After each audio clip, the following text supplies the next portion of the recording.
All right. Hello, hello, hello, hello, hello, everybody. Welcome, welcome, welcome. Everyone and every pwn.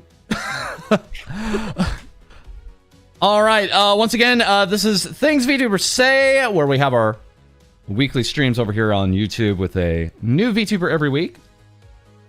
And let's go ahead and just do some checks here. Lady, how you sounding? Hello. Let us know, guys, if anything's too loud. Let us know if anything's sounding too low. And we have here today's guest. That, of course, being Techy. Techy Cutie. Hi. Hello, hello, hello. Professional illustrator, artist, vendor, Twitch partner, VTuber, everything, everything all in one. How you doing today? Good, good. So let's go ahead and just kill my monitoring on the music. Sounds good so far. Cool, cool, cool. Becky's a little quiet. All right, yeah, we can. Well, let's get her talking. Who's Yeah. Techy? I can definitely yell a little bit louder. Yeah, guys, she hasn't she hasn't projected yet here, so. I'm known to get loud. Okay, it's better off I'm a little quiet. I'll get you up to like 10% more there. All right, we're good. We're good. We got you. All right. So, let's go ahead and take a look here. Cesario, thank you very much for the 5. Rainbow Dash is a VTuber now. The bronies must be going nuts over this revelation. Who next? Pinkie Pie. Yeah, so I don't know what you're talking about. Anyways, thank you for the 5. Jesse Lockhart, thank you for the 5. Why are you so proportionally perfect? Hashtag golden ratio. Well, thank you for calling me proportionally perfect, unless you meant our guest here. Thank you, Jesse. Thank you. All right, guys. Yes. This is a guest we've been trying to schedule just a little bit of time now. I'm glad we finally got this lined up. Thank you so much for joining. The first thing, you know, what we do is just kind of lay out the groundwork here. So I think you're on nearly every platform that I know of. You have your own website, right? Techycutie.com. Yes, yes. And here it's saying summer 2022, all new everything. What's up? What are we talking about here? So, if you couldn't tell already, I have debuted my new logo, which, coincidentally, the person who made my logo made yours. Oopsie. So, Narcy did my logo, Modern Narcissist. If we could plug Narcy. Yes, yes. Brand new everything. I'm getting a new model, and I have a new outfit, and if you don't know, I do Artist Alley merch vending. That's been my whole shtick for the past 10 years. Oh my god.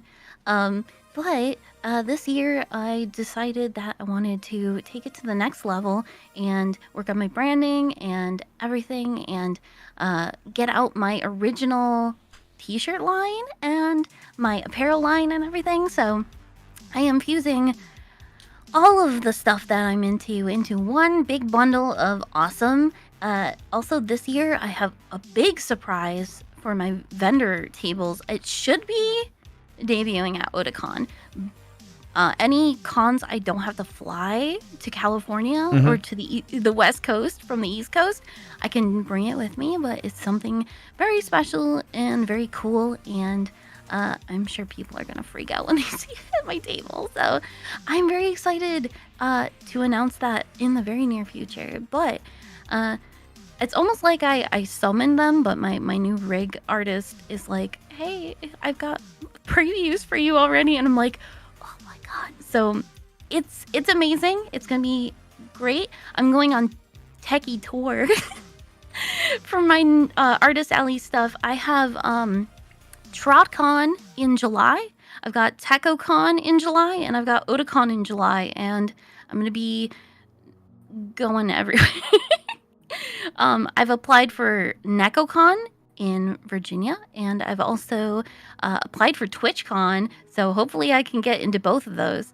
So gonna be really, really wild. And Otacon's my first vendor table in like an actual like exhibitor hall at a convention. So it's gonna be a big deal. I'm gonna be advertising the brand new stuff, the new model. All my new merch and apparel are gonna be at Otacon. But yeah, I've got all new everything. It's gonna be so cool. So let me see if I have this right. Otacon coming up in July. We're gonna see.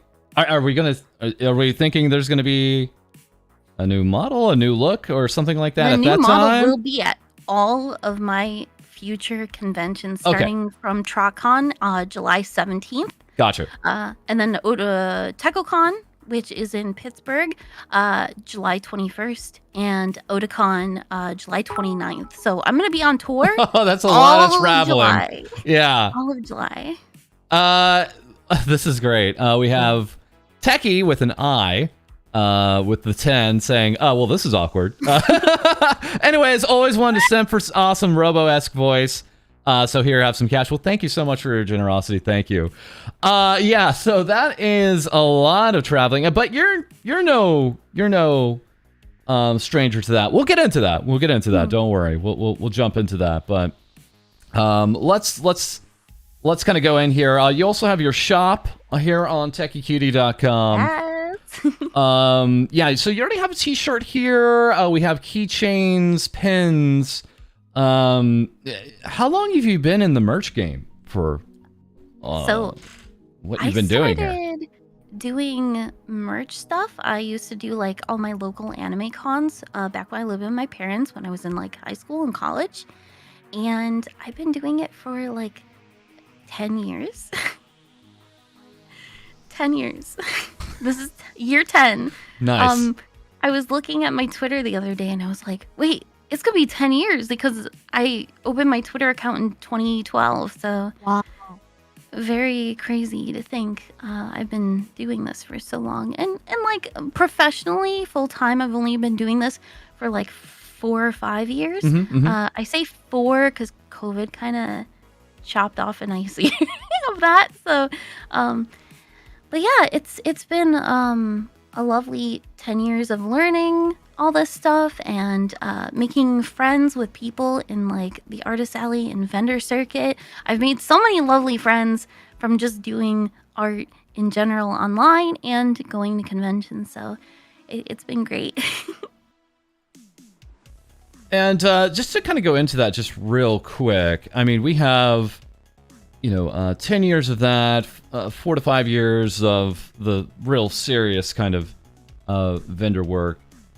And, kind of looking back, is there anything you would have done differently or anything that you've learned that you'd like to share about anyone that thinking about, trying this kind of, merch kind of selling like this? Is this done through a vendor here, or is this how's this set up actually? Is this through like a third party of any kind? So I actually I did a panel at Off-Kai Expo all about selling and making merch. So I should have a super cut of the video soon. Cool. The problem is when you have streaming for me is a lot different than doing like a panel because I have a lot of anxiety. So I got to see a video feed of the people in the room and I got really anxious because it was my first time doing a panel in a long time. And just seeing people in a room staring at me, I was like, oh. So I did not pace myself very well and I kind of fumbled through everything. So I might have to record some bits a little bit better so I'm not repeating myself over and over again. But I really want... I did a panel at, I think it was an online convention called Mid-Air Pony Fair. And I did a panel with them. I was a guest. So I went into all the details there. That was a little bit better panel. I didn't have to see real human faces. I'm sorry, guys. Don't be offended. Your human faces are very cute, okay? They're really not. You need to stop wearing them and just become virtual like us. And no offense. Humans scare me. So, I'm working on that. That's actually one of the reasons I got into VTubing. So, but if you want to start vending and doing artist alley stuff, a good starting point is like just draw some stuff, print it out, see where it goes. Go to local shows like college run and high school run conventions. I've had such great experiences at those. You don't have to go to a big convention to be successful either.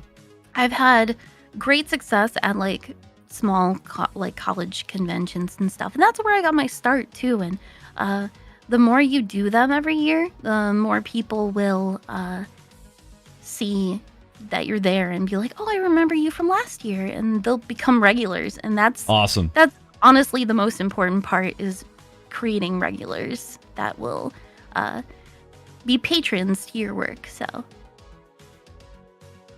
So just very quickly, I see here we have your older logo right next to us here, right? And yeah, that is the older logo right there. Nice and on model. It's got your wings here. I was asking you this last night. I was like, what kind of VTuber should we call you? I've seen you described as shapeshifter, half angel, half demon, shapeshifter. Is that all in one? Is that right? Like it's an all in one? Yeah. So I use my magic to shapeshift, but I am like half angel, half demon. The half that is a demon may or may not be a succubus. May or may not. Okay, all right. Any way to confirm that? I like to joke, because like I don't know any of my past. I don't know where I really came from and stuff. So, we over in the Techy, the cutie squad likes to say that my mom and dad had a great time deciding to make me. I'm like,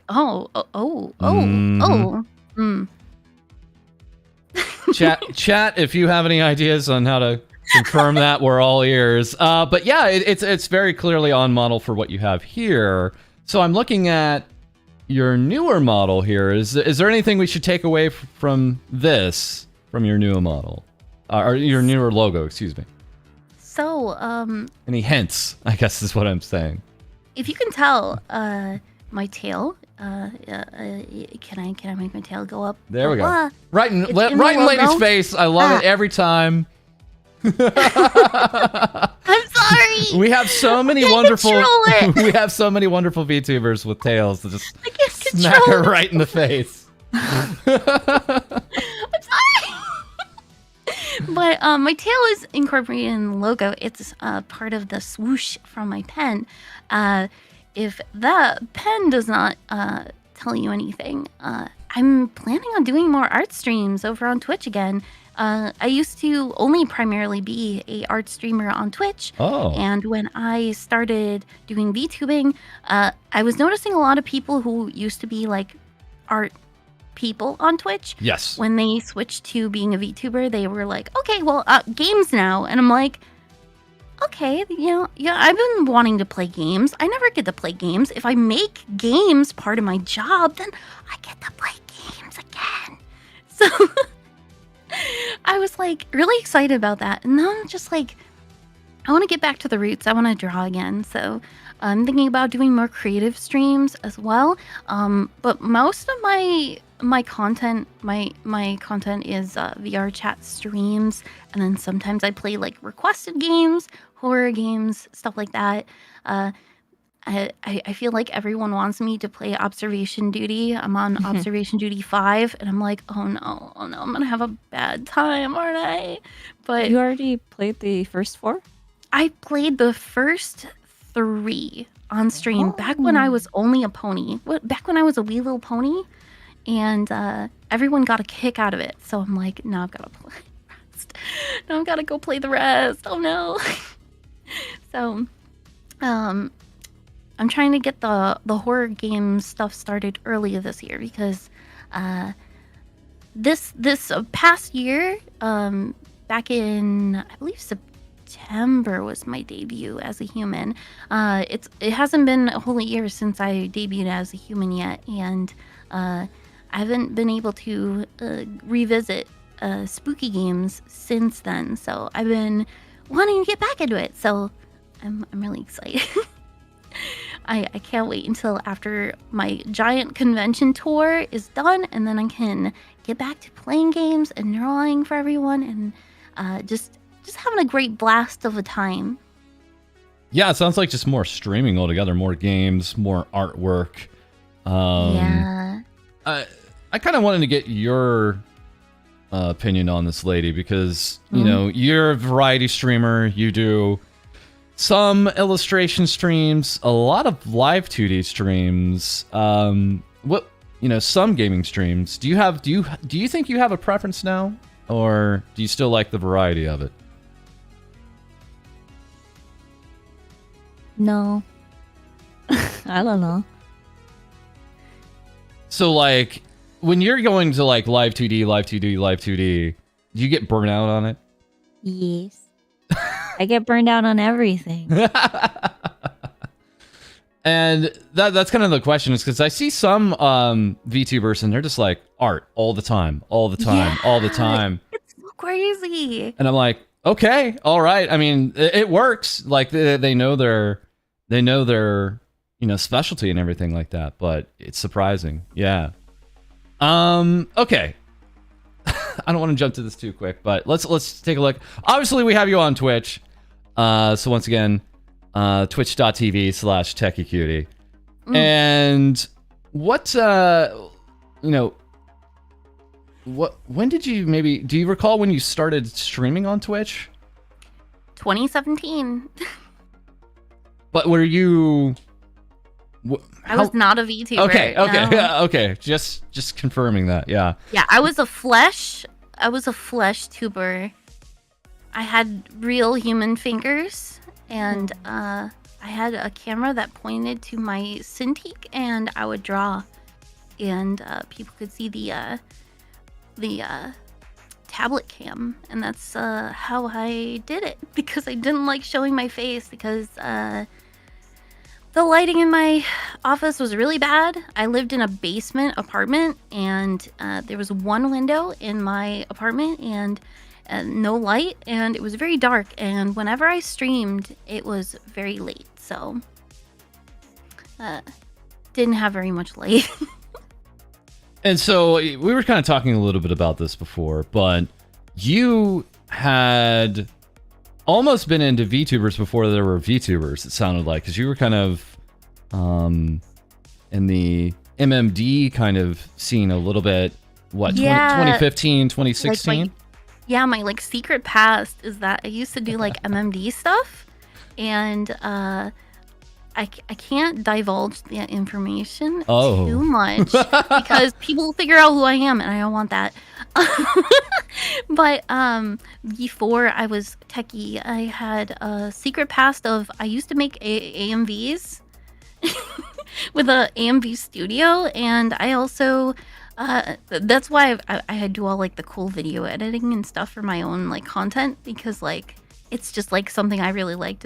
I like playing around in After Effects and stuff, and making cool videos. So I used to do MMD content for I will say companies. There was one company I had contract with, and a group that did virtual concerts. So they did MMD fan concert Vocaloid stuff. So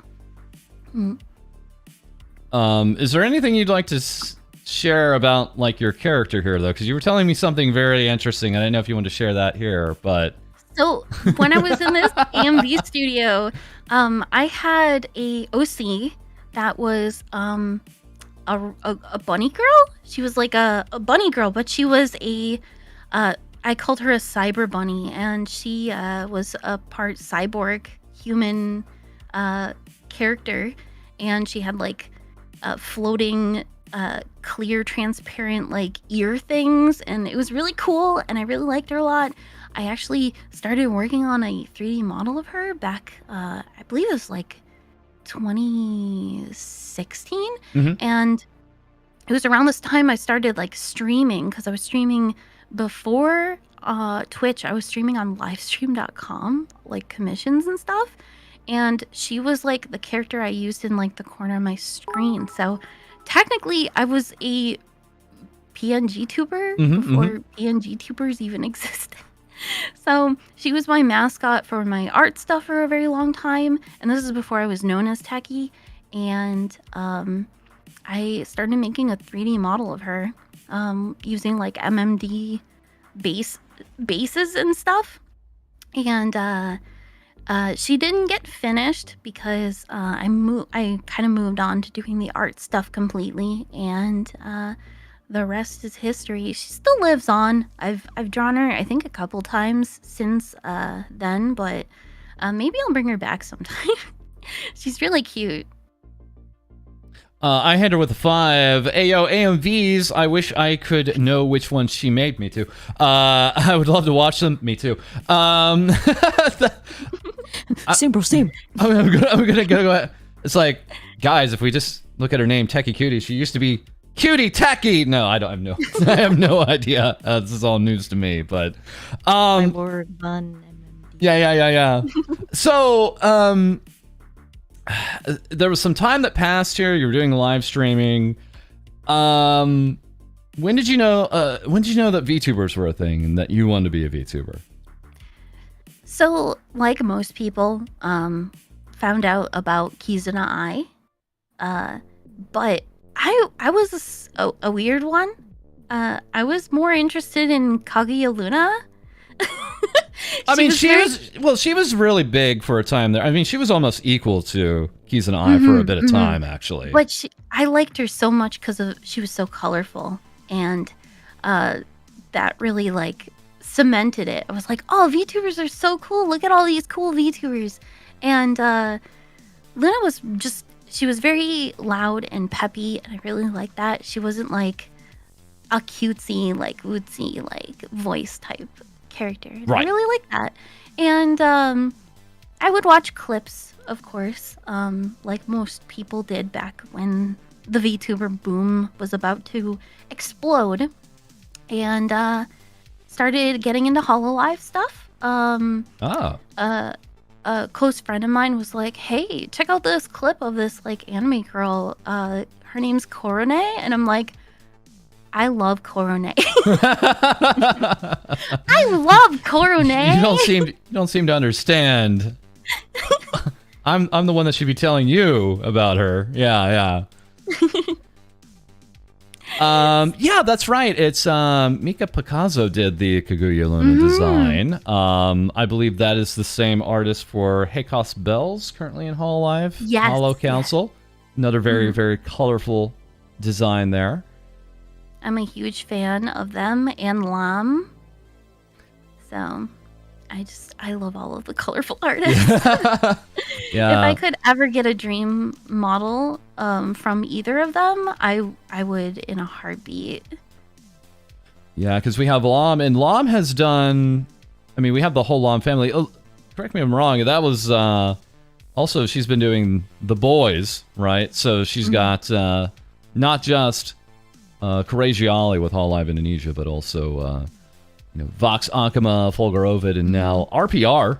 I think they're all the Lom Boys. As a matter of fact, I think they just had a Lom Boys stream, and RPR was just very straightforward. He was like, I don't understand this thing with VTubers and like being accused of clout seeking. If I want to just do something with someone, I'm just going to message them. And it's like, yeah, that's how people get ahead and get through these things. They don't think of dumb things and perception, things like that. So it's not surprising that he's getting the attention he has. Yeah. Okay. That all makes sense. So you knew about it. You knew about HoloLive. What was the time when you're like, time to pull the trigger? When was it like, okay, this is the time I'm going to be a VTuber now? So I was trying to get back into streaming again, and everyone was like, oh, look at the cool VTuber tech and all this stuff. And I had been following the production of Live 2D since its inception. Oh, wow. Okay. I have the original Live 2D manual book that they shipped out to people who participated in the contest where you had to animate Hatsune Miku, because I entered that, and I did not get anywhere with that, except for I got a cool book, and it kept me inspired, and a couple of years later, I ended up tinkering a little bit, and I was like, how do I get a horse? How do I get a horse face to, like, work? And I slowly realized that it is very, very hard to get the pony face to work in live. So it was a lot of trial and error. The first pony model I made was absolutely terrifying. There is like one clip of it on my Twitch. It has boobs. Oh, I'm so tempted to try to look for this right now, but I won't. I'll be I played Helltaker, and that was one of my first streams with the pony model, and it was terrifying. And I was trying to go more anthro with it so that I could be like, look, I'm like a pony, but I'm like a furry? I don't know. And I just wanted to have hands so that I could have like controllers and stuff like what people do now. And I forgoed it completely. I made there's been like 4 different pony models. And yeah, I'm on like version 4 of my own. I gotta work on the new one. I just finished like some updates because my outfit is very outdated and he needs to be replaced. So I'm working on that, but I don't know if I have very much time until after July to rig that. So I will see. But until then, I do have my old model and it's really cute. It's so cute. It goes boop, boop, boop. So we have a Twitch here, and we also have a YouTube. There is a YouTube out there for Techy. So just be aware. We see some different kind of looks here. We'll talk about that later. Yeah, it sounds like you streamed on YouTube once, right? Yeah. Any thoughts around that? Any thoughts of streaming on YouTube? It was in the early days. If I had the chance to do it again, I would try.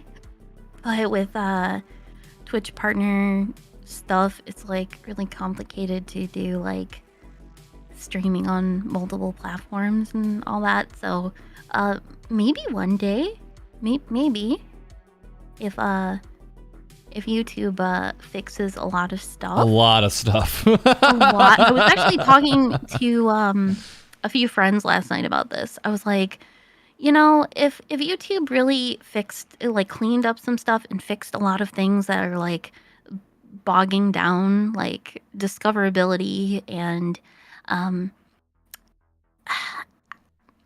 was part of like the original like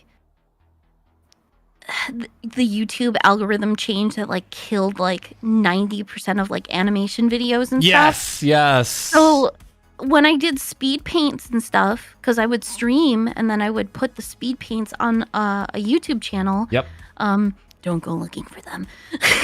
Guys, don't go. Okay, don't go guys, we got speed paints, we got AMVs. Let's get on it. I want this on my desk by midnight tonight. Thank you. Oh no. But they would have like really good discoverability, and like people would be like, oh, I love your speed paints and stuff. And then once as that algorithm switch happened, I would get barely 100 views on any of my videos, and it really sucked because I worked really hard on growing that channel. And yeah, I don't know if anybody knows here, but for whatever reason, animation went out the window. Basically, shorter form content for a long time totally went out the window on YouTube, which is so crazy sounding now because they're trying to pivot back into shorter content.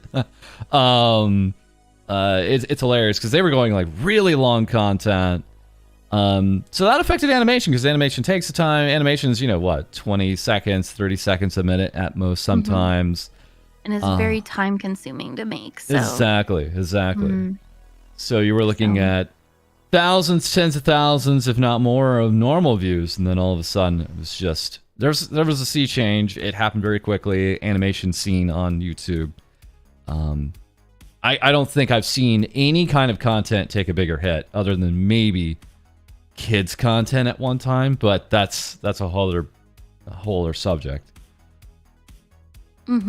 Yeah, it's just it's really wild because like I'm starting to see like people coming back to the animation scene. Yeah. I just back in the day, like we all watched like stuff that was like Newgrounds stuff that was like ported to YouTube, and lots of like videos like before like Game Grumps, we had like Egoraptor Aaron making like videos on YouTube, like short animated stuff, and like that got me into like wanting to animate and stuff in high school and college as well. And it's just like I don't know, I miss the Flash video era of like YouTube where we all kind of like made fun meme content and stuff, and like the animation meme community still exists. It's a little bit different than it used to be, but everyone's so creative, and I'm glad that creativity is still flourishing. But I know it can be difficult, and if anyone out there needs that encouragement, you're doing a great job. Don't worry, it's not you, it's the algorithm. Techy, do you know Worthy Kids? Worthy? That sounds familiar. Big Top Burger. Yes, No. yes. Yes. Einhander with the 5. Into the World, the Ultimate Showdown. Thank you, thank Oh you, my thank you. god. The ultimate showdown of ultimate destiny. Yeah. Classic. I mean, I want to pick your brain on that, lady. I mean, you're definitely way into animation right now. Where do you I've go? been in. Where I mean, but I mean like content creation, like you're going harder on it than ever. Where do you watch your like animation? Is it TikTok? Is it YouTube? Where do you go for it? It's originally YouTube. Yeah, I mainly found out mainly through Game Grumps animations, and then like with Egoraptor stuffs, and then more so when I got into Ethan Becker's channel, where he delved into more of the technical side of animation, and then anything YouTube related, from animatics to animation memes to storyboards. I mean, it looks like incredibly rewarding to get it done, but it looks like so much work. It is a ton of work. Which brings us now to another platform you're on, TikTok. We have your TikTok here. Oh no, not thirst traps. Guys, avert your eyes. 31,000 followers, 150,000 likes. I mean, do you upload here regularly? What do you think of TikTok? So I don't upload a ton, but when I do upload like a couple videos at a time, maybe like 3 or 4. I do MMD stuff still, but it's mostly on TikTok. I'll just, yoink motion data and credit people where credit's due. But other than that, I don't really animate any of this stuff anymore because I just do not have the time. I can't be a powerhouse and do every little thing, sadly. But I do have fun making TikToks. Sometimes I make original TikToks that are like, the meme stuff that people do. And other times it's just clips from my streams or just compilations of stuff. So, Do you regularly use TikTok, or is it... Oh, I go on TikTok every day. Okay, all right. I'm always scrolling. I literally did not understand TikTok until like 2 nights ago. Lady knows what I'm talking about. Boomer! So sad. So slap it in his face. So lady was just like, okay, I am watching this one video over and over again, and it was just a YouTube video of a bunch of TikToks put together. That's the best way to watch, in my opinion. But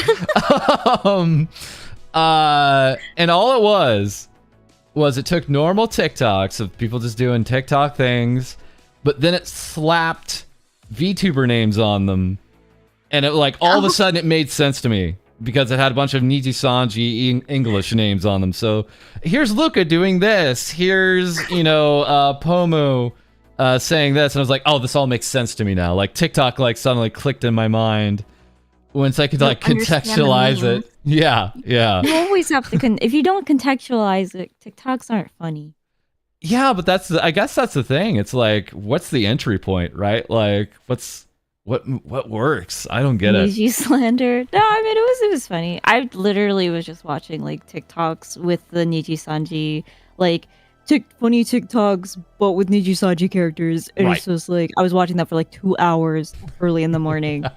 It was not good. It was not healthy.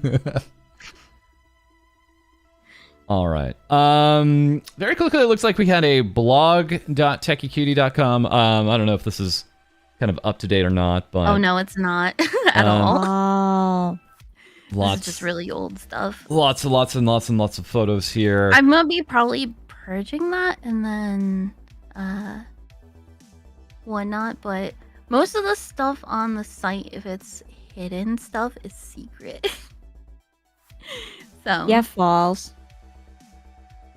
This is from your link tree. What? Oh, is it on my link tree? Really? Yeah. Wow. Because I've had people go and like all of your past. I'm digging up things on your link tree.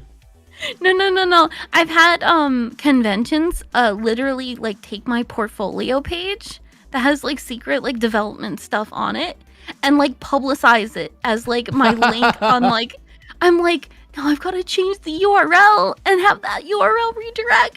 No. So it's been quite a thing, but I didn't know I had that. Thank you. But yeah, there's not really anything on there besides I think just pictures of like old pony art and fan art from like before the VTubing era. We also have you in Fortnite. Brand new Fortnite skin. She is a Fortnite skin. Don't let her tell you otherwise. She is totally in Fortnite. Real, 100% real Fortnite.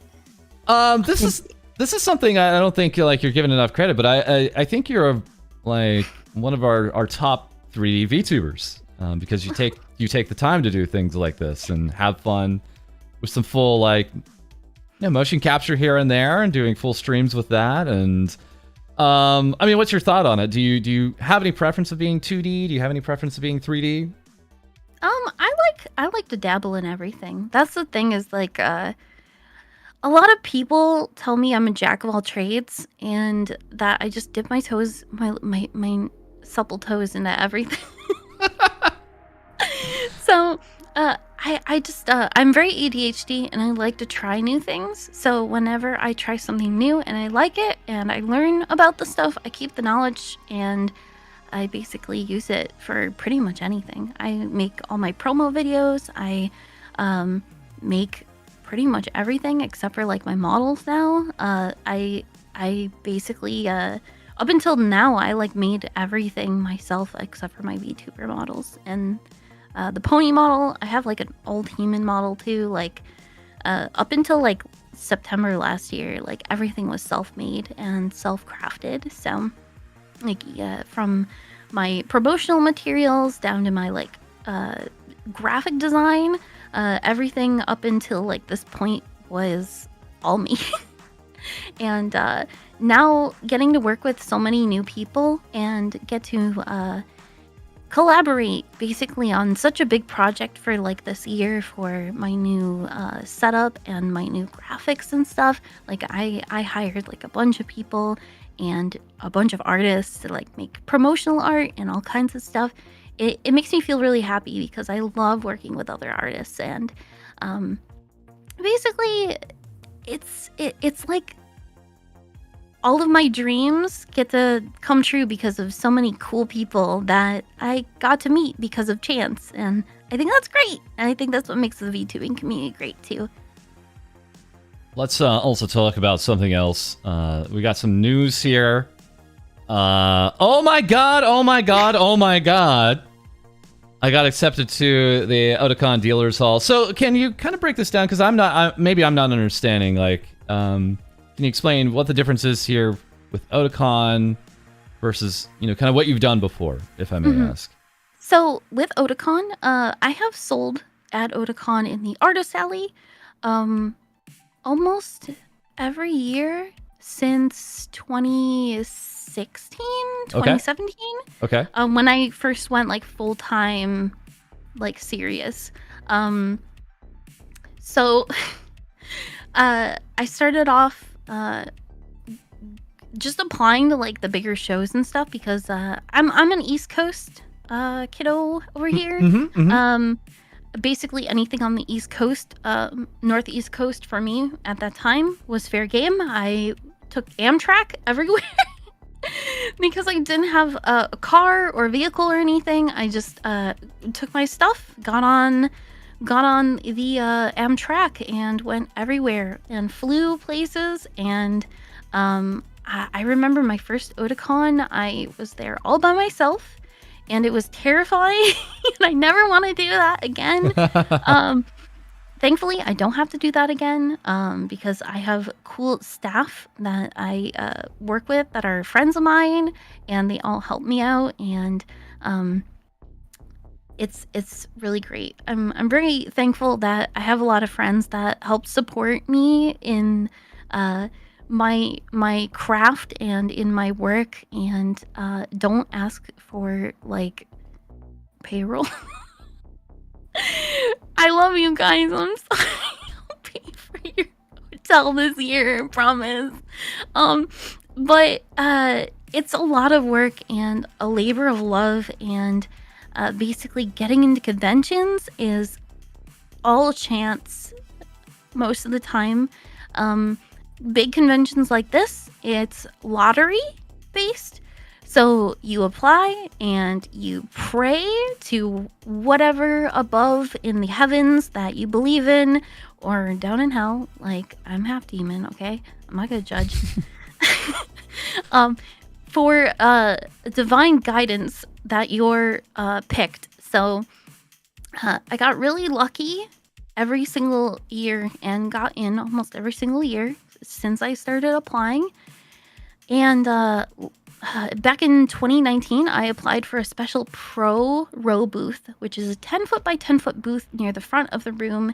And basically, you get special privileges. You get more space and all that. But it's also $1,000. So it's a lot of money. And it's all a gamble because before 2019, I wasn't making big bucks. I was making maybe dimes and pennies compared to like all the big artists that I knew and friends that I knew. So I pivoted, decided that I was going to go all in, and got the back in 2019. They were like, "Oh yeah, 2020 acceptance. Get ready. You got your $1,000 booth." And then COVID happened. So all of those tables that I was applying for that I finally got pushed back, and last year I got to sell at Otakon, but sales were definitely way better than they were before for me, which is great because that means that I did the right thing. And when I changed what I was doing, it worked perfectly. Problem was attendance was limited because of COVID, and you weren't allowed to have a certain amount of people in the room, and basically it kind of cut our potential for sales in half. So I am really hoping that this year's good. At this point, there is a map on the Dealers Hall page. If you view the PDF, or there's like a portal thing, it's mostly just for us, but anyone can view it. But I'm in the back of the room. I'm in the very back of the room by the autographs. So you walk down, get an autograph, come back out, you'll see me. So come on by in July. So it's gonna be a lot of work, and it was very expensive because I'm in the exhibitors hall, and once as you apply for exhibitors hall, you cannot go back to the artist alley. That is the final rule. So I'm gambling everything. I'm gambling it. That's interesting. What is there a reason for that, do you think? Or Like, I'm not really sure, but you probably make it so that you're like graduating into the next step of your business, and you're ready, and you're 100% sure. You can write a formal letter saying, "I want to come back. Please take me back, mommy, please." And they might accept it, but most of the time you're gridlocked in there unless you have proof that you did not make good sales and all that. So they basically ask for your sales reports and stuff. So yeah, it's Artist Alley is a huge gamble when you start pushing into the big boys market of making your brand and basically becoming like a actual business. So because you're technically a business, and a lot of people are like, oh, Techy, will you ever apply for like a corporation? Are you gonna like ever be corporate VTuber? And I'm like, I am my own corporation. I am basically my own corporation. Yeah.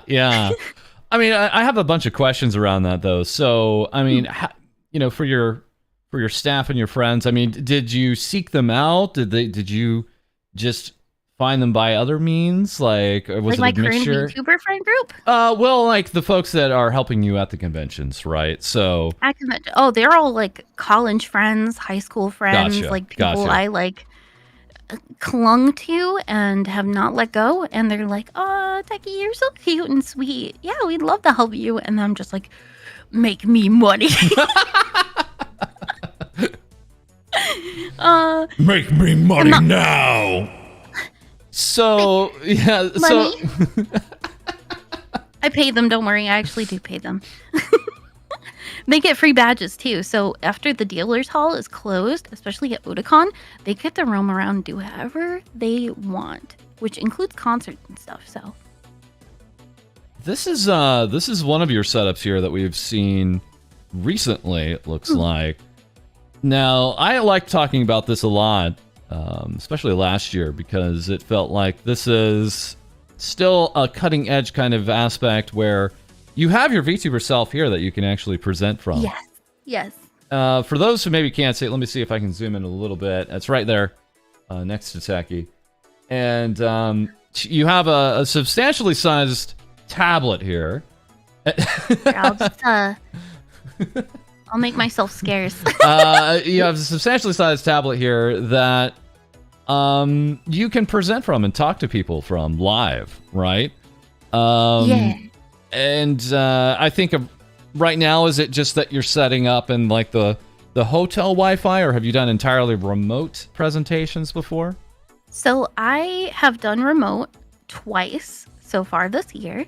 Once was at actually both were at cons in California.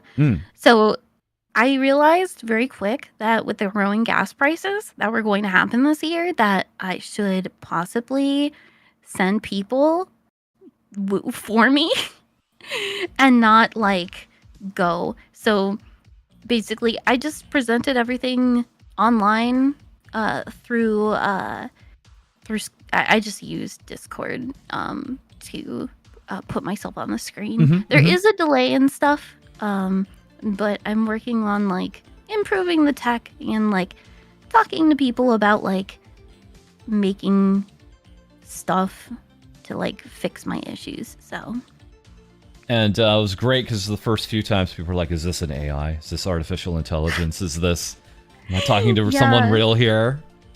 Any other memorable interactions here? I'm going the wrong way. Hold on. I'm like repositioning myself. Hold on. Sorry. I'm sorry.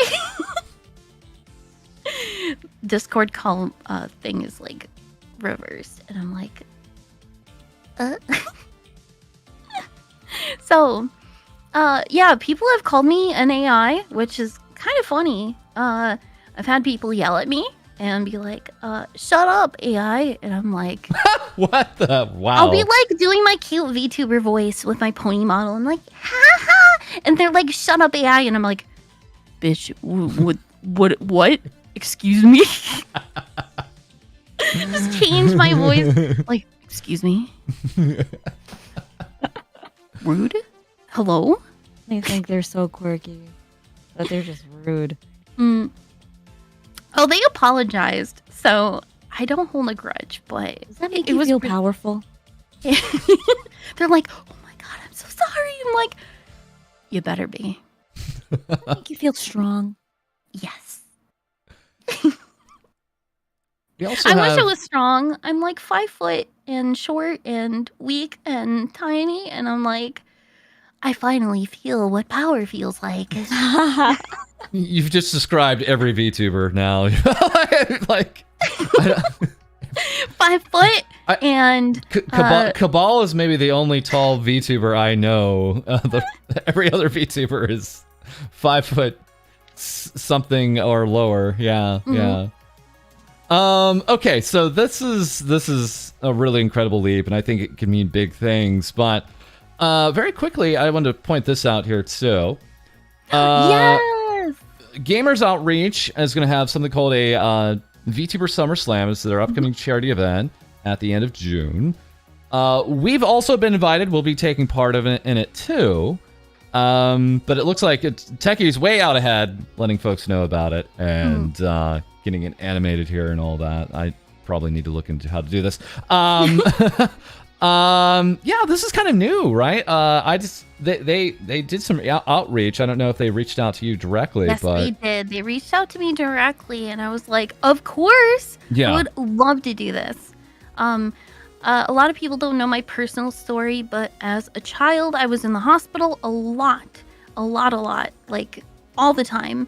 And I have chronic infections, and we still don't know what's going on. I've got to get tests and stuff done, but I have had chronic infections since I was a child, and I was always in and out of the hospital. I've been hospitalized before for like a month. I was in the hospital, and I remember very, very clearly that they had like a room that had like a Nintendo 64 and stuff, and that was like my first experience playing stuff like that. And I was like, this is like the coolest thing ever. Like as a kid, you're like, oh my god, this is so cool. Like what? And it was a great distraction. And the fact that Gamers Outreach makes like these carts that they bring to kids in the hospital to play games to distract them from stuff going on in their lives because of their sicknesses and other ailments really, really resonates with me. And I was actually told about it by Snuffy, and she was just like, yeah, we worked with them and they were great. You should do it. And I'm like, I probably will, yeah, because I've been wanting to do a charity for a long time now. And being able to finally get to participate in something like this is really important and really cool. And I can't wait. I'm really excited. Yeah, same. It's going to be our first charity. We'll be doing it through Tiltify, which is the way to do these things. And we have most of the information from. But yeah, it was great. They just reached out directly. It looks like a perfectly great cause. We've been aware of these kind of causes like this, but for those who don't know, again, it is kind of setting up these game stations, primarily in children's hospitals, to allow the kids to actually have some R&R and some time just to relax with some gamings. The stations are really cool. They can be wheeled around. They can be easily sanitized. It's really a smart design, and we're looking forward to probably running for 4 days straight again, June 23rd through 26th at the end of this month, doing that. So I was a great cause. I was really, really happy when I saw that you were in it too. Yeah, I my friend Rowan is also going to be participating as well, and I'm really excited because we've got to figure out what we're doing, but we might do something together if we can't think of too much, but I got to figure out which day I'm gonna pick still and stuff. So We have to figure that out. Rowan's on vacation right now. Gotcha. So I don't gotcha. want to bother him. So. Also, I didn't know you had this. Looks like from time to time, we also have some VTuber merch here. So it looks like just a little bit of out there, a little bit of Snuffy Nanners, baby, a mouse, yourself, Gouda. So just FYI, guys, if you want to check out, and also, oh, I actually see Korone, I see Watame, Pakora. So very cute, very cute. And then of course, I mean, again, you just kind of go out. I just want to point out, like folks, she even animates her schedules. Like, like from time to time, we even get an animated schedule. I don't have it into me to make a schedule. Lady at least has it. You know, the idea to do that. I don't even do that. So I just want to point that out. I made you one.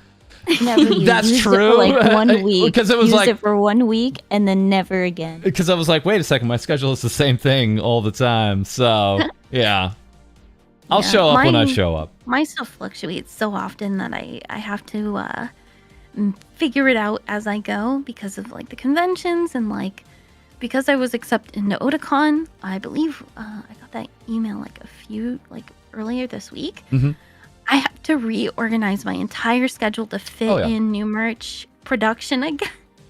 So tonight I have a deadline for enamel pins, but I also have to stream after this too. So it's a lot of work, and juggling everything is crazy when you manage yourself and do all your like own like production of like your own merch, and like if you do like shop stuff or like your own art, it's a lot of work. And I'm so thankful for all the people who work with me on like my projects and stuff. Thank you. You're great. And I honestly, every single person who takes stress off of me, like my mods and stuff, thank you. Thank you. Here we have Techy letting us know that's some good coffee. Always good to know. Thank you for that. Speaking of, if you guys need some energy, yes, this weekend is very cool because with Advanced, you can use code FALSE or code Techy for 15% off. So once again, that's running until tomorrow.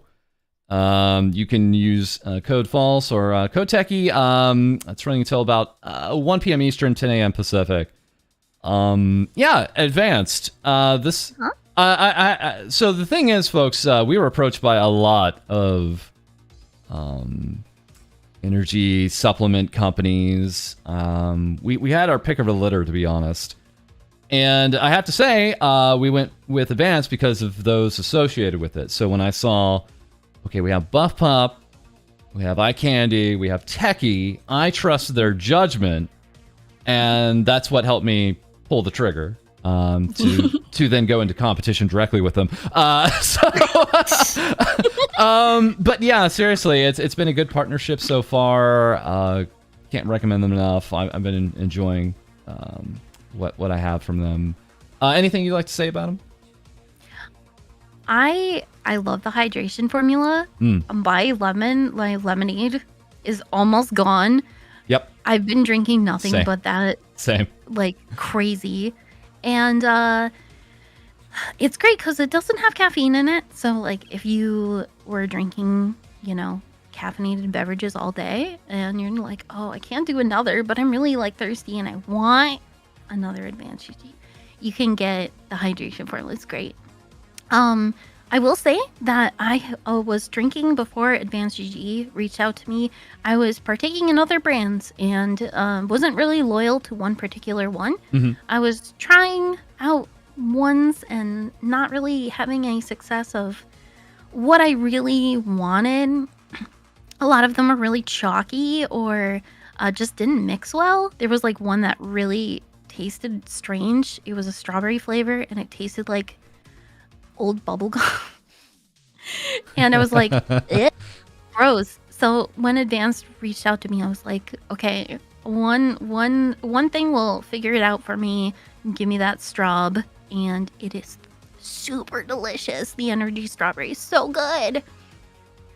Yeah, they have a few different kind of variations. I'm right now Hydration is good. I'm still into the energy. It's like give me that punch. Give me the caffeine drop. But yeah, the hydration is good. They also have focus. They also have chill. Lots of options. So just putting that out there for you guys. And yes, very quickly, we do have our own merch drop now with Uwu Market. It's been fantastic. We had a lot of the hat selling, and if you guys are interested, you guys should be able to see the links below. Let me know, guys, if you can see the links below. We should have the link to Techy's Twitter, which will take you to a bunch of other links.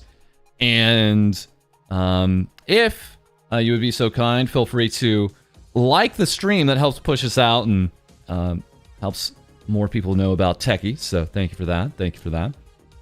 All right. So, this is some interesting set of posts here. We have some Did You Know Vtuber Design Edition. You have fingerless gloves, so you can play the rhythm games at the arcade because you get sweaty palms. And then we also have sweaty palms right now. We have arrow designs here for you. Made to reference a specific music game genre. And also the hair color inspiration, if you want to maybe just directly call that out for the hair color inspiration. So there were actually two things about my hair color inspiration, but growing up, I was a Lisa Frank kid. I liked the colorful activity sets and like crafts and like just all the cute, colorful stuff, and that was my aesthetic for like a long time. And then at one point in my life, I was like, cottagecore rustic, and then I grew out of that really fast. I was like, no, rainbows and goth stuff. Thank you, bye.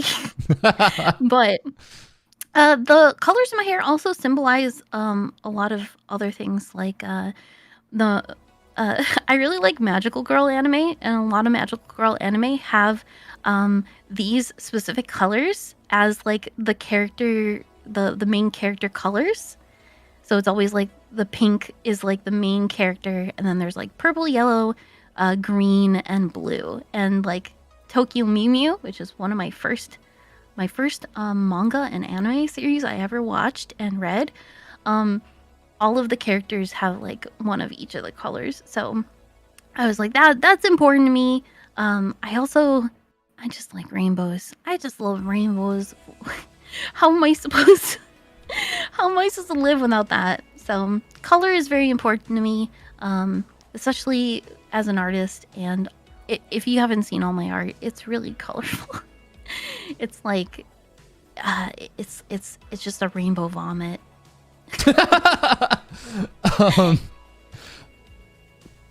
Let's see here. This is not. You also have other 3D designs here. Lots of them, actually. Is this beach look newer? Have you had this for a little bit of time? So, a lot of my VR chat streams, I like open Blender, and I like put stuff on my character, and sometimes I have new outfits, sometimes I don't. I don't announce them. Yeah, we just show up. It's like I just show up and I'm like, hey guys, look, a wet shirt competition, let's go.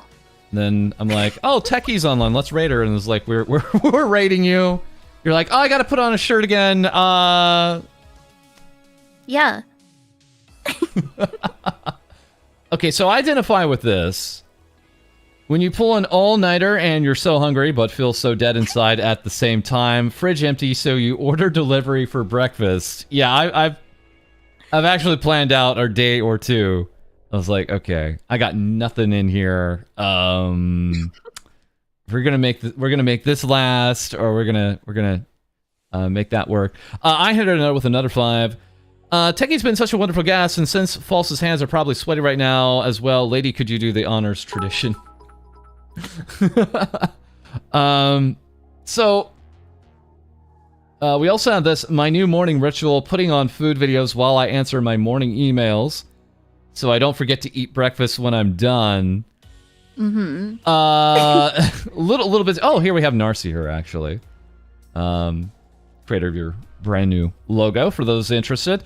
Narcy will also not only has done the logo for our new TVS logo and our FalseEyeD and Lady logos, but is also going to be working on our Cody and Heidi logos coming up here soon. So we'll be seeing what comes out of that. I would like to just quickly understand like what your diet is, if I may ask, because I saw this and I'm a little confused. These are Kraft macaroni and cheese gummies, and it sounds like you really need them. Apparently, they're not cheese flavored, so I don't need them anymore. I don't know what cheese flavored candy would taste like, though. I don't know. Have you had? I don't know what that would be like. Hopefully delicious, because I'm down. Kraft, hello? Can you make me some like actual cheese, macaroni and cheese gummies? Thanks, bro. Yeah. Okay. Anything you would like to talk about this? You said here's a throwback art to one of your old 2018 looks. Mm-hmm. Yeah, that's the thing. It's like you've had a lot of, if I may say, you've had a lot of redesigns. But as you kind of explained, like sometimes you'll just at times throw things onto your 3D model and things like that. Anything here that you feel is inspiring your current look or your next look, or do you think we're moving past this now? No, stop! It is tradition. My hair is gonna be all ruffled after this. So my the checkerboard skirt is a choice. I'll say that. Yeah. Yeah. Let me. What direction am I supposed to be going? Oh, that way. Okay. So the checkerboard skirt, yeah, is a look. I love that a lot. I think it was actually inspired by a K-pop music video. I don't remember. It might have been Twice or something, but I listen to a lot of K-pop when I work. So music of choice, high energy K-pop, J-pop. I like to listen to a lot of like throwback, like emo, like stuff that we all used to listen to in like 2010. So yeah, that was inspired by that. And then my main avatar was actually based off of a avatar I had on Gaia Online. Yeah. So this was I knew it. Yeah, my OC, my current OC is based off of a Gaia Online avatar, and I think I've tweeted about it before, but I don't remember. But I showed like the old like Gaia Online avatar and was like, "Hey guys, this is what happened. I turned into it." Okay.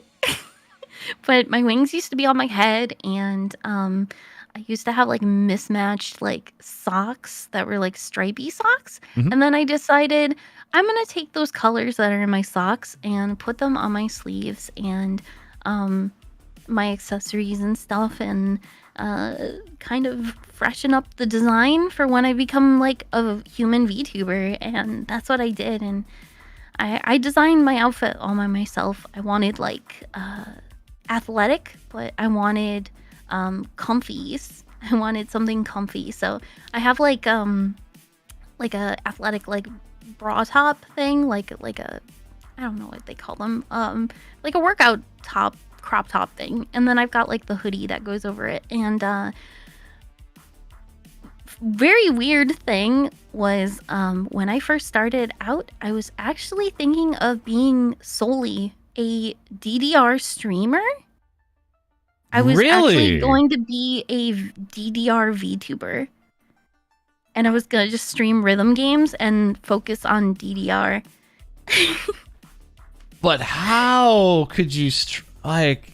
I'm just thinking of like motion capturing and all that, and that could work. That could definitely work today. Yeah. I was looking into all of the stuff that I was going to do with this update last year, and I was kind of like looking at stuff like I was at the time I religiously watch Fofame.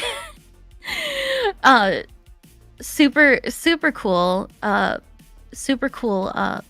VTuber, and she does like really cool tech stuff. So I was intrigued immediately when I saw her YouTube stuff. So I was like, oh yeah, you know, looking at all the cool tech options for body tracking and stuff, and started to get into the VR chat scene, and was like, oh, what are they doing? What are they doing over there? So I was looking at what Melody, Project Melody was doing with like full body tracking as well, and was kind of trying to figure out how to make like my own like program and stuff, and work on like stuff like that. But sadly, my office space that I could use for this is too small.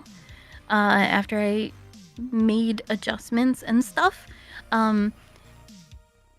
But I was originally going to buy and make a hard trackpad, like a metal trackpad. That's for, the way like, to do the it. DDR. No, that's the way to do it. I was going to get full body tracking, which I do have. I have full body tracking, which I use for VR chat. But I was going to get a Rococo suit and do DDR stuff. Sadly, I just do not have the room, and maybe one day I'll be able to do it. But with the rise of the DMCA stuff on Twitch, I was like, you know, I'll put this on the back burner, and maybe one day I can revisit this idea. But I would rather not invest like $4,000 into making this a reality and then not be able to do it because of like music DMCA stuff. So, and I don't want my VOD to just be silent with me. Yeah. We don't want it to be a snuffy VOD or my VOD. Oh, yeah. Yeah. Techy Cutie is quite the techie. I agree, Mixed Force. Yeah. Okay. So I think we had one more thing. This was shared by you as well. Who wants to go for a dip? Moon Dragon posting, what if we kissed in the GameCube jacuzzi? Yeah, I just thought I'd throw that out there. Yeah. I want that in my house. Because once I get a real house, that's going right in my backyard. This is what she's getting before the DDR hard trackpad. I'll do a hot tub stream, guys, from the Gatorade, the Gatorade filled gamer jacuzzi. Okay, folks. We are just at about time. We're gonna take a quick break, a quick BRB. We'll be right back in about 3 to 5 at the most. Don't go anywhere, guys. We got to do a BRB. Just a second, guys. Hold on up.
guys. How's it going? All right. Hi. Sorry for the silence there. Wow, whoa, you guys are so much bigger than me. Hold on, let me. There we, whoa, I'm okay. There we go. All right. Hey, everybody. Hey, every pwn. What? Okay, I don't know the terminology here. Actually, I don't. Yes. So, for those who don't know, we do. Me and Lady O Techy. Great things for our live 2D pony models. I've had mine since feels like November. It's been a while. And we also, of course, just got a new one for Lady. Lady, I know you were kind of testing that out a little bit more earlier on stream. How you liking being a pony? Give us more than that, please. Yes. All right, so yes, here we are, and yeah, new pony VTuber just dropped. This has been a little bit in the works for some time. Anything you want to talk to about these anything you'd like to say about these models, Techy? They're cute. So you started off as a pony VTuber, is that correct? Like yes. when you became a VTuber, and you didn't kind of switch over to more of the humanoid form until you said September of last year, if that's correct. Yeah. Mm-hmm. Basically, I wanted to stand out, mostly because like I felt everyone was like human. There weren't really many like non-human characters. And I was like, maybe this will be the standout. Maybe this will be the standout moment. And then Snuffy came into my stream one day and was like, oh, pony? I'm like, is that fucking Snuffy?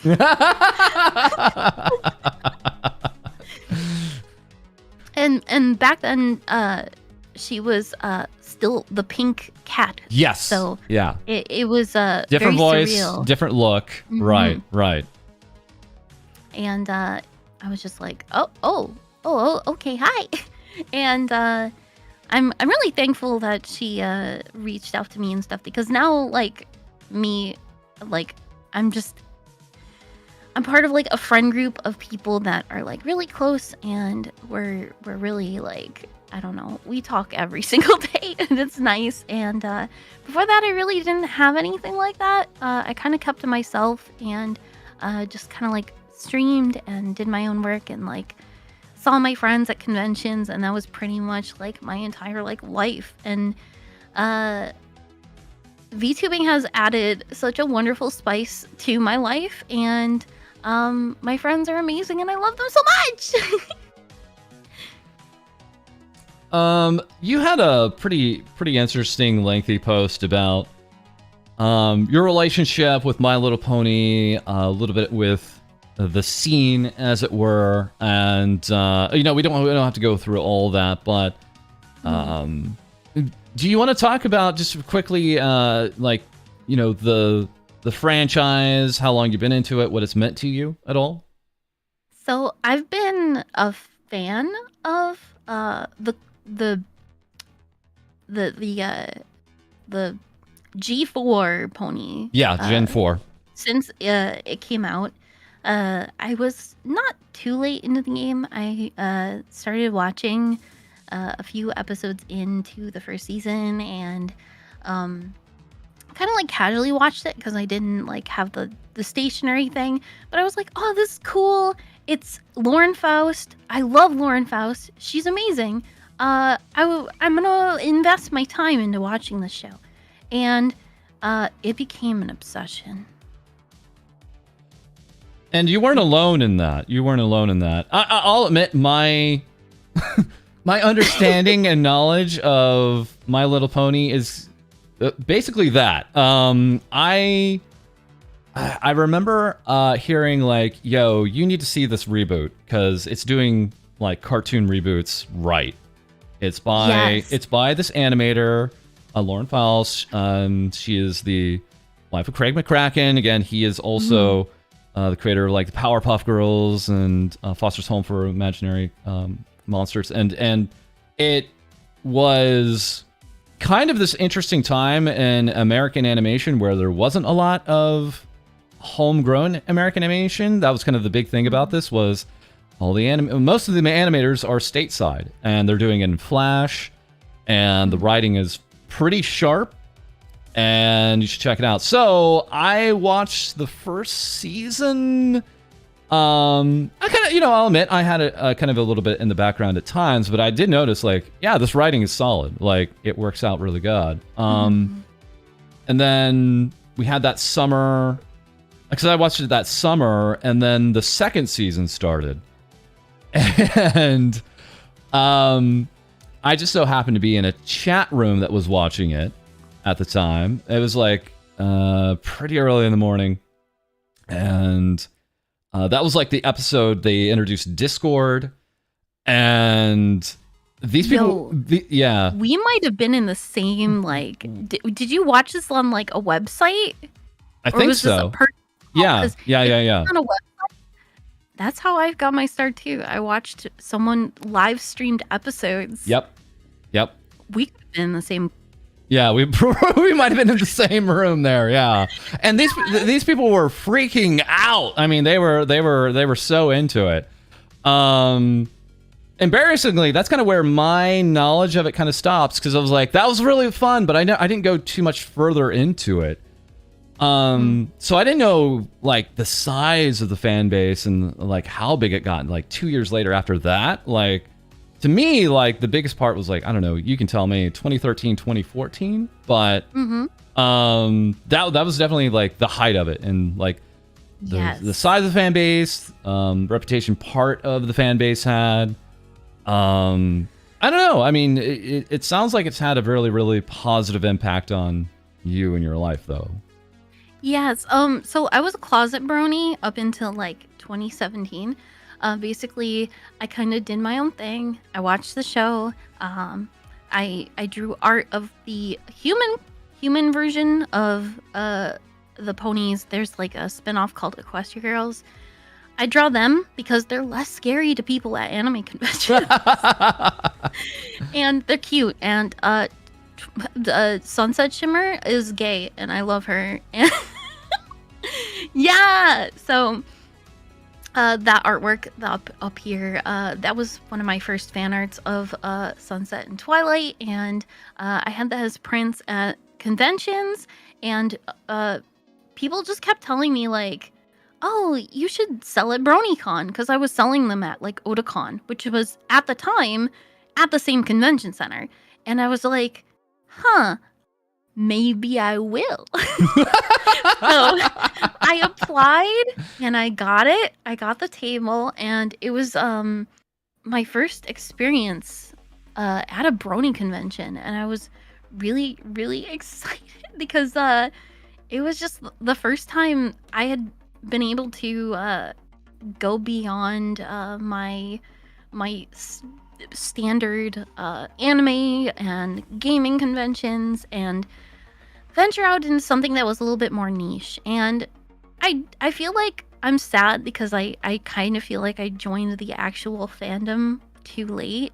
And honestly, I really wish that I could have like experienced that early part of the fandom and like put myself out there. But if I hadn't done all that stuff, I probably wouldn't be where I am today either. So I'm kind of glad that I held off a little bit and was able to explore that later in life. So I'm not like old later in life, as in like my like early mid 20s.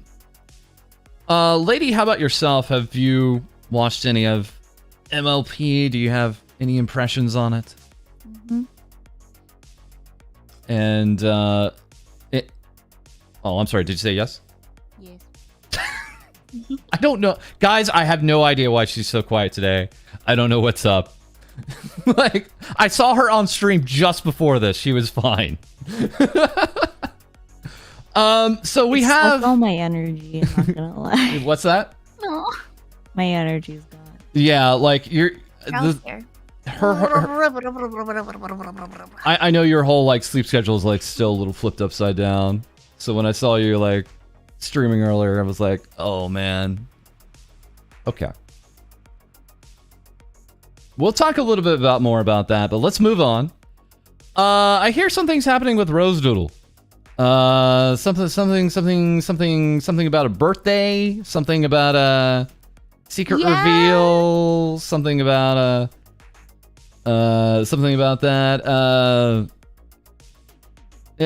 Anything to say about that there, Techy? Rose is fluffy, and I'm gonna live in her hair. I told her this before she debuted it. I'm like, I'm gonna live in your hair.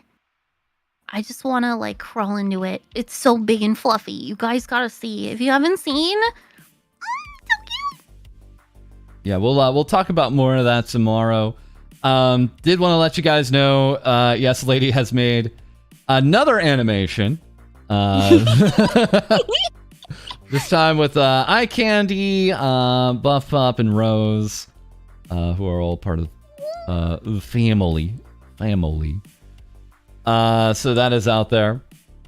And I'm sure you guys are kind of wondering about this. So yeah, we'll finally talk about it. It's Numi, the Vtuber, who is also a half demon and Twitch partner. And yesterday she was coming to us with this.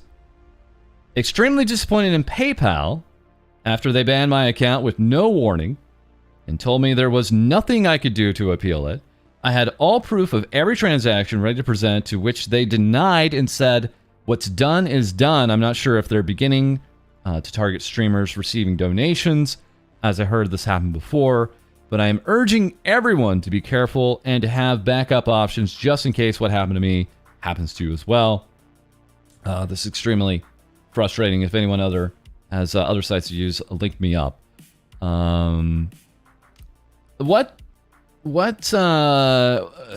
Just before we started here, it sounded like you had kind of a little bit of insight or a little bit of opinion on this, Techy.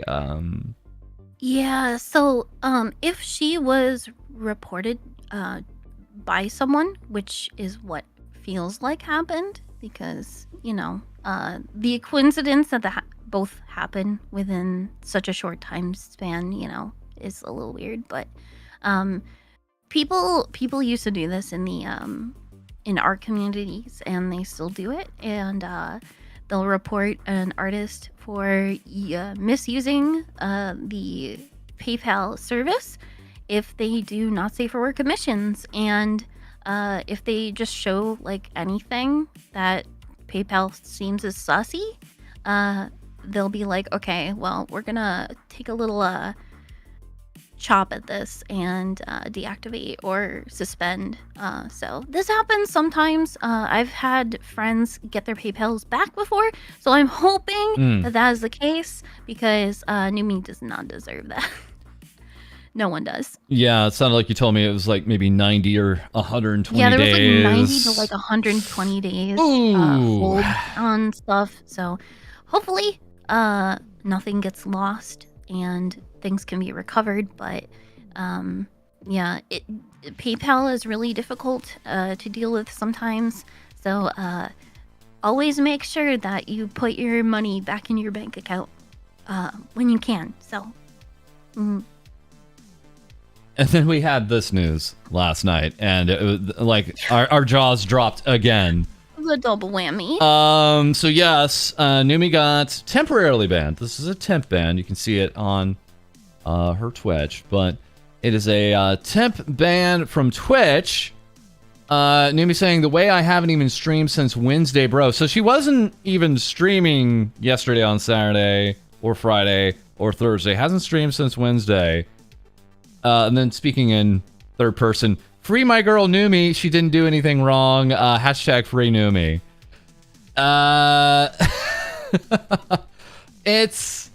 It's very suspect, the timing of all this, right? I mean, the PayPal going down, the Twitch going down, and some kind of people kind of wondering if this is some kind of odd targeting here. But just to kind of go back to that real quick, Techy, you know, it was, you've sometimes, it sounds like you've sometimes seen these things go hand in hand, right? Mm-hmm. Yeah. So, I don't know, I don't know if we're saying potentially there's communication between the two platforms, but it's interesting to say the least. And the odd thing is, well, I don't think they really tell you very much, to my understanding. I've not yet been banned on Twitch. I don't know. Maybe we'll try. Maybe we'll just go ahead and try and ban ourselves and find out for the reporting sake of it. No, I'm just kidding. But, yeah, I don't even think they tell you what VOD is a part of or anything like that. So it's kind of head scratching because it's like, what are you supposed to learn from this, right? Yeah. So of course we were all replying. I ended up replying. Twitch really said no bottoms allowed. This is back from this. I'll pop you off their chat real quick, but here we had just a few different VTubers here. Here we have Numi at the far end of the bottom spectrum. Just want to call that out. This is from Nemo. This is not of my creation. I'm just saying, you're over on the bottom side, so. Oh crap! Okay, we'll get off. We'll get off this. Set myself up for that one. Numi replying, "Come on, man, I'm already dead." That's fair. That's fair. She's right. Okay. So of course we have the hashtag free Numi going. We have Val saying, "Let her go. It should have been me. I'm the one you want." Very dramatic. Numi replying, "Better me than you, Queen." Shy Never Lil gonna be allowed back on the show. Chat grilling. Let's see here. Shy Lily saying free Numi. Yeah. Tricky saying free Numi at once. And then Numi also saying, all jokes aside, I haven't streamed since Wednesday, so I don't really know what I did to warrant a ban on Twitch, but I'll try and keep my chin up in the meantime. I'm sorry for the inconvenience, everyone, but I hope to be back streaming soon. Love you guys. Adding further, thanks to all my friends who checked on me via DMs, asking if I was okay today. You all mean the world to me, and I'm so grateful you're a part of my life. Also, a huge thank you to all of you cheering me in the Discord server. I really appreciate you guys will be okay. I entered with 5, saying also we all know False is the power bottom. Let me just go ahead and time him out here. No, okay. So yeah, it's again just not. This is. I don't know what to say to this because again, like you would hope there would be something to learn. Like if you really knew, then you could learn from it. But in her case, it could be just targeting, right? If they're not going to tell her what happened, then how's she supposed to improve and avoid it in the future, right? Or better yet, also let us know what to not to do, so this doesn't spread further. Things are really vague when it comes to Twitch's rules, because you would think it was just cut and dry, but we've had people in not just the VTuber community, but in the normal Twitch sphere as well, get banned for stuff where other people have not, and it's kind of eh. It's really eh, and it would be really nice to have clarification so I know like not to wear like a bikini top with like shorts and then like find out like 5 minutes later that I'm banned for basically wearing like a tube top that flesh tubers can wear on stream, and it's just like meh. You know. Now the good news is obviously Numi's going to come back. This is only a temp ban. It's going to be it's actually going to be probably fantastic. Like bans for streamers her size actually usually benefit the streamer in a way, get some attention, get some big nice return stream. But this sounds unfortunately more nefarious. I mean, it looks targeted from the outside looking in. The PayPal going down is not good. So Normally this would be easier to shrug off, but unfortunately, we're just not there yet. It's because we don't understand what happened. Yeah. Further along, we have Mish giving us a celebration of life here for Numi. 2021 to 2022, she's in the arms of an angel now. I don't miss Numi. Next up, let's get heated here. Yeah, let's talk about let's talk about a heated subject. This is going to be one I think maybe some viewers of this VOD or the stream might not even agree with. That's fine. We're fine with you guys disagreeing, having different opinions. We just ask you to be respectful when you do, so no name calling or anything like that. But yeah, we talked about this earlier. It's Anime Expo. They basically changed their policy and then changed it again back to what it was the day before. I'm just going to restate this here. We reinstated our previous COVID-19 policy requiring both proof of vaccination or negative test and face coverings for entry. Policy's final. They changed that earlier. They said, you don't need to see your proof of vaccination. We don't need to see a negative test. We just need you to be wearing the face covering. And I noticed when we reported on this that a lot of the comments, I think, were saying things that a lot of people would agree with, which was, there is the real reality that this is with us. It's going to be with us for a long time. I think what was lost on some of the viewers or some of the comments there was, it wasn't so much that people are like thinking there's going to be some COVID-free convention or something like that, or that, especially for what is going to be a packed Anime Expo convention. I don't think that was the case.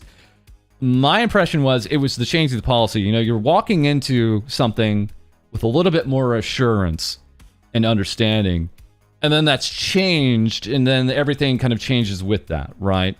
Yeah. That, I think, is why it got the backlash. If that makes more sense to our viewers, and if that is my impression as to why a lot of VTubers, a lot of vendors reacted the way they did, because again, very clear. Yeah, it's all crazy wishful thinking that everyone's going to show up, no one's going to have, what is it? Visible symptoms or something like that, and then everything's going to go great. We've seen enough people come back now from DreamHack Dallas. We've seen enough people come back from Tacoma, either sick with the con flu or even worse with COVID. So we know it's out there all over the place. So that you're right about that, folks. But the thing was the change was, can we do the best we can to avoid that, right? And that was a strange change. I think when I looked at this, if I may throw in my opinion, I think AX was thinking this was going to be July of last year, where cases were wonderfully down. July of last year was kind of magical at the beginning of it, because looks like we're coming out of this, and we were, you didn't have to wear anything. It was pretty cool. That's not quite looking how it's going to break out this time around. So with all of that said, Techy, as someone who attends conventions, is attending conventions, what do you think? What's your opinion? What's your findings on this, if I may ask? My findings are there's a lot of people when it comes to vendors, guests, and stuff like that. We have to talk to and exchange money and touch the hands of people that are everywhere, touching their face, touching the bathroom, possibly not washing their hands. And then we're not washing our hands at all. But in our case, hooves. But I've been seeing people basically taking COVID with them from con to con because they're not receiving any symptoms, but are carriers. And without mask policies, that is very dangerous. And also requiring people to test beforehand if they're not vaccinated. is definitely important because I've actually seen the last convention I was at was Winnie City PonyCon. A lot of attendees went to MomoCon, and 8 people were found to have COVID during Winnie City. So it was pretty bad because of how little people were at Winnie City. The COVID to attendee ratio was pretty high, and scared me a lot. And I'm very glad that I didn't catch anything, but I did have con crud afterward, which is a completely different story. Yeah. We were people get con crud all the time, and if you didn't get con crud, you're one of the lucky ones. But when you're a vendor, you have to exchange money and touch people's credit cards and talk to people. When I was before VTubing, I was at my table and I would sell at the table myself, and people would like give me like food or like gifts and stuff too, and like the exchange of like stuff and everything is just like germ heaven. So a lot of people expect that people are going to walk around a convention center and have their mask on over their nose tightly and not touch it. And in a perfect world, that would work. But we're human and we have a little bit of a marginal of error. And we like to do this thing where we take it off of our face and let it hang on our chins, or remove it for like 5 minutes to like breathe outside or like eat.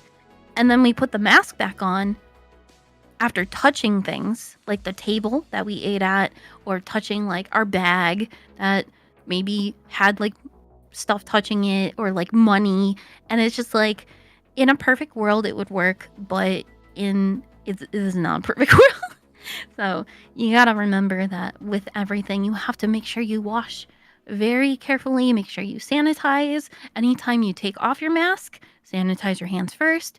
After you put your mask, before you put your mask on, please sanitize, double sanitize. There's so many friends that I know that are like immune compromised, that are like, I'm vaccinated, and like if I got it, no, I wouldn't die or whatnot, but it would be a painful experience, and they still have to make their money at conventions and live. So just be wary that a lot of people are very affected by this. And when we bitch about like a policy changing like this, it's because we're like really worried about like everyone around us and stuff. And it's just changing your policy like that out of nowhere is, especially, I believe it was under 30 days till the convention. It was like 27 or something. I don't remember. I can't count. I'm an artist. I don't do math. But yeah, I just it was a really bad idea to do that so close to the convention. And if someone couldn't go anymore because of that policy change, they were going to lose out on their flight, on their hotel. If they had a non-refundable hotel, their tickets are non-refundable. It's not a good time. So, and again, thank guys for all the respectful comments and things like that. Again, this is something that we understand. It's a divisive issue, and for good reason. It's affecting all of us. So we're gonna react differently. Again, it's also understood, like, this is a very real thing that's with us. There's very little delusion that we're gonna have again a convention where this isn't gonna happen. But you would like to think that the organizers are just doing their best to keep you safe, to keep the vendors safe, and if they are gonna have laxer policies, to just do it before you're booking hotels, and so you're just walking in with all the info and assurance you should have. That's all. So yeah, it was the really dramatic change there that I still contend was where the backlash came from. So. And I think it was also the fact that, like, this isn't the first time, like, AX has had problems. I believe it was back in 2016. There was, like, an issue with the Artist Alley, and it basically didn't have air conditioning, and there were multiple people who fainted and had to go into an ambulance. So yeah, it was really bad. And no air conditioning in LA? No, thank you. Yeah, it was really bad. There was a few people who fainted. One or two people had to go in an ambulance to a hospital. Another had on-site paramedic take care of them. They were fine. But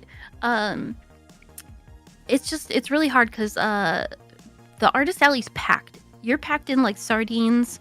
Back then, even the aisles were really hard to walk through because people would crowd, take pictures of cosplayers. It was a nightmare. And I've never been to AX myself, but I've seen enough pictures and I know enough friends that have gone to the con that I have respectfully not applied yet.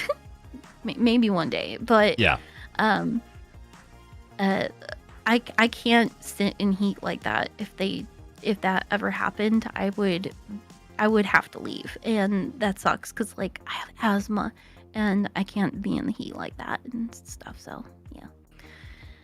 Anyway, just the food for thought.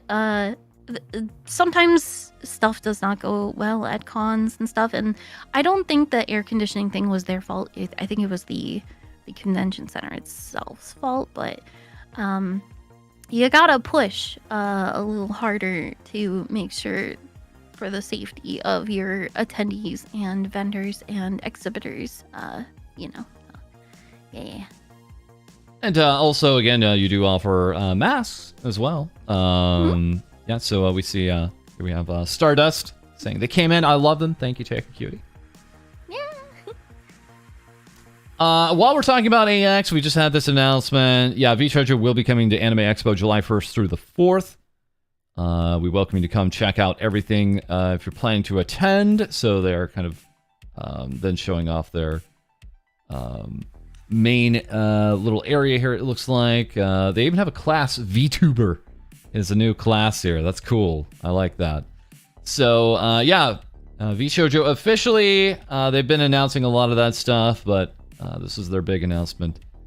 And while we're talking about Vshoujo, of course, we can talk about Iron Mouse, who at this time can be seen in this wild artwork. I think we've seen this artist a few times. Who is this cute girl. And yes, Mouse is celebrating 700,000 subscribers on YouTube and 1 million views on her King cover on YouTube. So her stream is going to start in probably about 10 minutes or so. We'll see how on time she is. So once again, this will be a YouTube stream from Iron Mouse. Those are pretty rare. So it's always really cool to see her try out the platform from time to time. And yeah, we just wanted to point this out again. The Obey Me, this being available for iOS and Google. Mouse is currently a part of a collaboration with them. A login collaboration, just to be clear. She's not going to be part of the story or any events, but this is pretty cool to see, actually. Yeah. Says in about 38 minutes, so she probably pushed it back just a little bit then. That's good. Thank you for the update there, Hobbit. Thank you. So it'll probably be starting in about 6:30. Also news from us. Yes, our auditions are still ongoing. We have 2 new roles here with Things VTubers Say, that being for Heidi and Cody. If you're interested, you can go ahead and check out the links below. We had last Sunday here on YouTube, we went over the kind of cheats for the audition. We went over a lot of concept art, kind of a little bit of what we're looking for, how it's kind of forming up. The response has been monumental, and don't think we're even halfway through it yet. So once again, these auditions are ending June 30th. We'd love to hear from you if you're interested. If you have questions about it, feel free to join our Discord. We have a special auditions channel there. So if you have any lingering questions, but just to be clear, you can also edit and resubmit until June 30th. So lots of time. Thank you. Which brings us to our next wonderful piece of work here. This is from Uji, one of our wonderful mods here, bringing us an update of this piece. Yeah, this is the whole crew, ponified, and so yeah, it's we had a version of this artwork with both FalseEyeD and Lady, and now we have Cody and Heidi. It was alarming how quick Uji turned this around. Yeah, my favorite is False, the robot pony. It's just a pony with his head on it. It's perfect. I guess right now I'd like to show off our models just a little bit before we go into our last bit here. Oh god, things Vtubers nay. Oh my god. Oh, okay. Let's see. What do I have? I can blush. I can blush a little bit here. Let's see. My eyes can go a little bigger. I look a little sultry here for some reason. Like, keep my eyes open. I can get the really wild twinkle in my eyes. And Sultry? Yeah, that. Yeah. But the biggest one is, Techy equipped me with this. Yeah. So, what is the term for this? Alicorn? Yeah. Yeah. Thank you very much, Cesario, for the 2 CRT monitor pony best. Yes. So, we all have the horns. We're all horny here. Yeah. And I've got my wings too. Literally got this update. So hopefully it's tracking me a little better. I know my tracking wasn't great. I was using a webcam. I'm using my iPhone correctly now too. So hopefully this is looking a little better. I'll test it out some more to come. But Eyes are definitely blinking a lot better. You were so smiley last time when you debuted it. You were like, yes. Yes. Let's go into some other very, very, very quick news. We had Minecraft Anime at Minecraft Anime with an official English dub of Minecraft Anime. I believe this is a this is a Merryweather Media, Merryweather Comics kind of venture here. We got Jonas Scott, but they also have Bao as the Creeper. We have Haruka as the Skeleton Archer. We have the Hiragayu, one of our previous guests, as Ender Girl. And yeah, we do have Sayu providing voices for several characters. So a lot of VTuber representation here. Looking forward to watching that. And I guess, thank you very much. Gumihu, thank you for the 3,000. What did I just walk into? Oh, it's just so your normal everyday things VTubers. Yeah. Nay. What do you see? What do you see? We're just 3 normal VTubers. What do you are you hallucinating? Normal stream here for us, yeah. Lastly, let's go ahead and end on Snuffy. It's Snuffy OO, virtual content creator. It's pretty clear. I think it's fair to say you two are pretty good friends. That's been an awesome relationship to see. Any opinions on her new look here? Any thoughts on what she brought to the table here in May? Wrong toggle. I mean, yes, I do want to draw. I do want to. Snuffy's hot. Anyway. So I mean, it was really cool because it goes to test. Snuffy also has a pony model, and quite enjoys using it, and that was definitely what made me pull the trigger. I was like, if I'm gonna try live 2D, I want to do it in a different way. So I thank you very much for taking on my request for that. Thank you so much. And we also had received this from J. Ron, bringing us even more. Almost, it looks like a marketable plushie-esque Snuffy.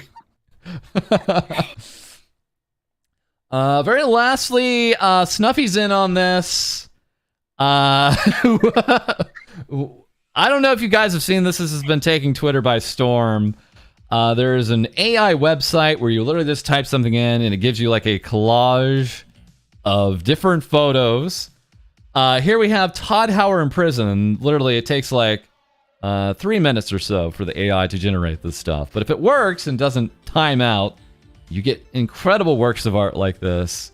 It's almost like making dreams into reality. I can't explain it. This feels like crazy new tech where eventually one day, this is me really thinking forward, like you're just going to be able to say blah, blah, blah, blah, blah, blah, and you'll have like a fully rigged like VTuber model. Like that's way out there, I know, but when I see crazy stuff like this, as messed up as it looks, I think it's possible. So here's Todd Howard in prison.